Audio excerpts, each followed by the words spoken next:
अस्सलाम वालेकुम तलबा व तलबात। मैं रुबीना काशिफ पर्चा दोम के हिस्सा शायरी सवाल नंबर 2 के एक अहम शायरा परवीन शाकिर, उनकी गज़लियात और उनकी तशरीह को लेकर आई हूँ। इस लेक्चर में हम उनकी पहली गज़ल और उनकी तशरीह देखेंगे। परवीन शाकिर की पहली गज़ल की तशरीह करने से पहले देख लेते हैं उनकी पहली गज़ल कौन सी है। तो ये है उनकी पहली गज़ल, कू बकू फैल गई बात शनासाई की।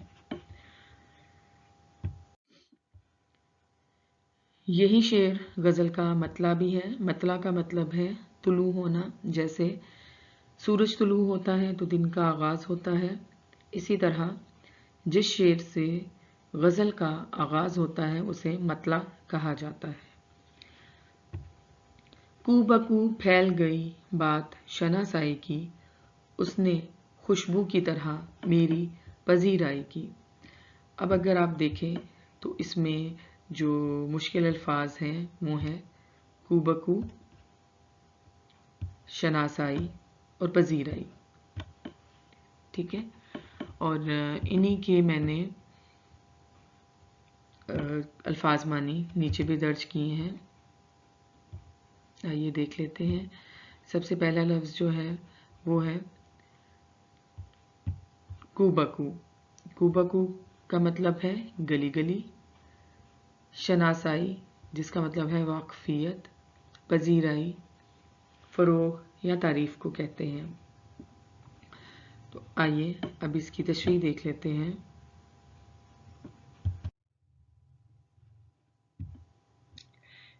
शायरी बिलखसूस गज़ल में इश्क और आशिक, मोहब्बत और महबूब, वफ़ा और बेवफ़ाई का नाम है और इसका तज़किरा गज़ल में आम होता है। परवीन शाकिर ने भी अपनी गज़लों में मोहब्बत और महबूब दोनों का ज़िक्र बड़े वालहाना अंदाज में किया है। मोहब्बत और इश्क में बदनामी का मामला भी पेश नज़र रहता है। कुछ लोग इसे बदनामी का बायस समझते हैं और कुछ लोग इसे अपने लिए आज़ाद समझते हैं। गज़ल के पहले शेर में परवीन शाकिर इसी निस्बत से कहती हैं कि मेरे महबूब ने मुझसे मोहब्बत का इजहार यूं खुलकर किया कि हर गली गली में इसका चर्चा हो गया। दुनिया वालों की नज़र में तो ये बदनामी है, लेकिन मेरे लिए ये किसी खूबसूरत खुशबू से कम नहीं। जैसे खुशबू हर जगह फैल जाती है, वैसे ही हमारी मोहब्बत की दास्तान हर किसी की ज़ुबान पर आम है। अब ये इस गज़ल का दूसरा शेर है। कैसे कह दूं कि मुझे छोड़ दिया है उसने, बात तो सच है मगर बात है रुसवाई की। अब इसमें अगर आप देखें तो सिर्फ एक ही मुश्किल लफ्ज़ है जो है रुसवाई, और रुसवाई का मतलब है बदनामी। तो आइए अब इसकी तशरीह देख लेते हैं।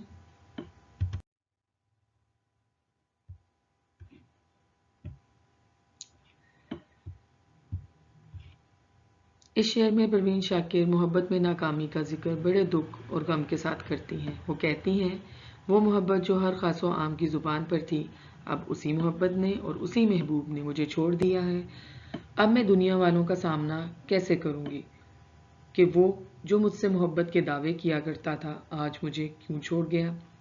वो इस हकीकत से भी इनकार नहीं करती कि उनके महबूब ने वाकई ने छोड़ दिया है और बेवफाई की है, मगर अब लोगों के सामने ये बताने से गुरेज भी करती हैं और ज़िल्लत व नदामत भी महसूस करती हैं। इस गज़ल का तीसरा शेर, वो कहीं भी गया लौटा तो मेरे पास आया, बस यही बात है अच्छी मेरे हर जाई की। अब इसमें दो ही मुश्किल अल्फाज हैं, लोटा और हर जाई। तो लोटा जिसका मतलब है वापस आया और हर जाई जिसका मतलब है बेवफा। इसकी तशरीह कुछ यूं है। परवीन शाकिर बड़े दिल की मालिका थी। जहां वो अपने महबूब की बेवफाई का जिक्र करती हैं और उनके छोड़े जाने का रोना रोती हैं, वहीं वो उनकी अच्छी आदत को भी नज़रअंदाज नहीं करती और इस शेर में इसका बिला झिझक اظہار کرتے ہوئے کہتی ہیں کہ میرے محبوب میں لاکھ برائیاں سہی، وہ بے وفا سہی، لیکن ایک بات جو اس کی سب سے اچھی ہے کہ وہ کہیں بھی جائے لوٹ کر میرے پاس ہی آتا ہے۔ میری محبت اسے میری طرف کھینچ لاتی ہے، یعنی انہیں اپنی محبت پر پورا بھروسہ تھا کہ ان کی محبت انہیں کہیں اور جانے نہیں دے گی اور ایک نہ ایک دن ان کا محبوب واپس لوٹ آئے گا۔ یہ اس کا اگلا شعر ہے۔ تیرا پہلو تیرے دل کی طرح آباد رہے، تجھ پہ گزرے نہ قیامت شب تنہائی کی۔ اس کے مشکل الفاظ دیکھ لیتے ہیں۔ اگر آپ دیکھیں تو اس میں 3 ہی مشکل الفاظ ہیں، پہلو، قیامت۔ قیامت ویسے مشکل نہیں ہے، لیکن چونکہ یہ یہاں پہ علامت کے طور پہ استعمال ہوا ہے، استعارے کے طور پہ استعمال ہوا ہے، اس لیے اس کا معنی ہم دیکھیں گے کہ شعر میں کیا نکلتا ہے۔ تو شب تنہائی یہ بھی بیسیکلی علامت ہے جدائی کی۔ تو یہ ہیں اس کے مشکل الفاظ، جس میں ہے پہلا لفظ پہلو، جس کا مطلب ہے دامن، زندگی۔ اگلا لفظ ہے قیامت، اس شعر میں اس کا مطلب ہوگا مصیبت۔ شب تنہائی جدائی کو کہتے ہیں، جدائی کی رات۔ اب اس کی تشریح دیکھ لیتے ہیں۔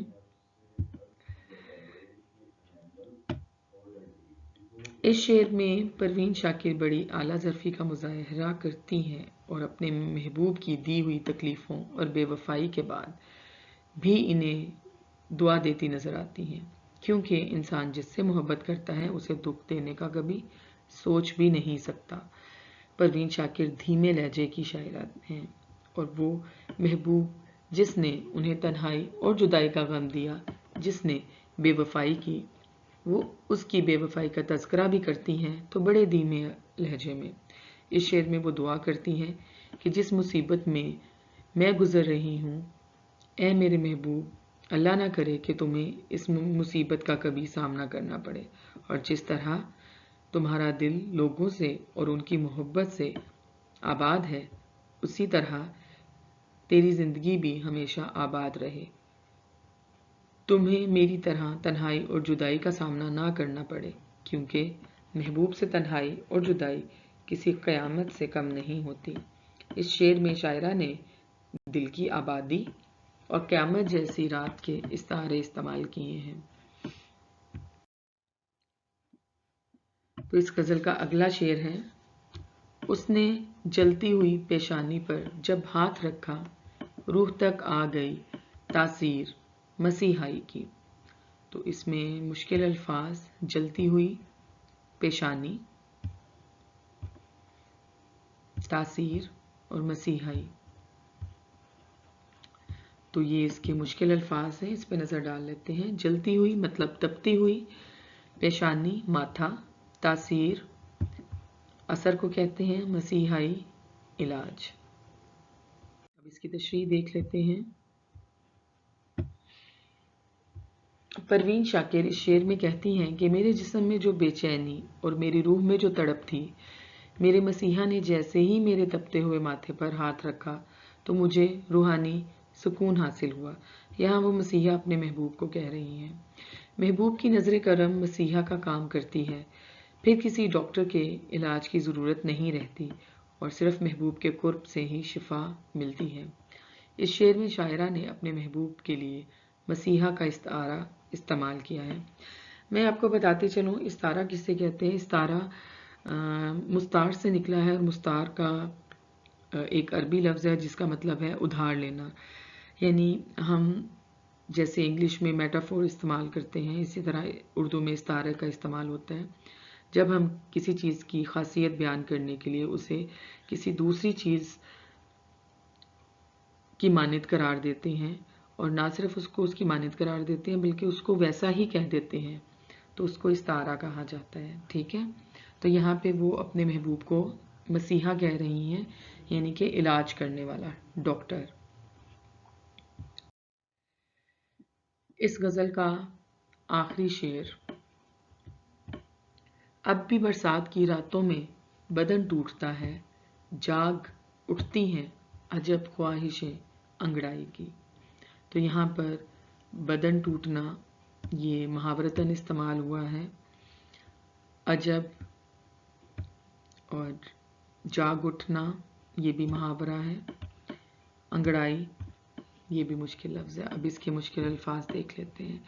बदन टूटना यानी बीमार होना, अजब निराली, जाग उठना ताज़ा हो जाना, अंगड़ाई करवट को कहते हैं। अब इसकी तशरीह की तरफ देखते हैं।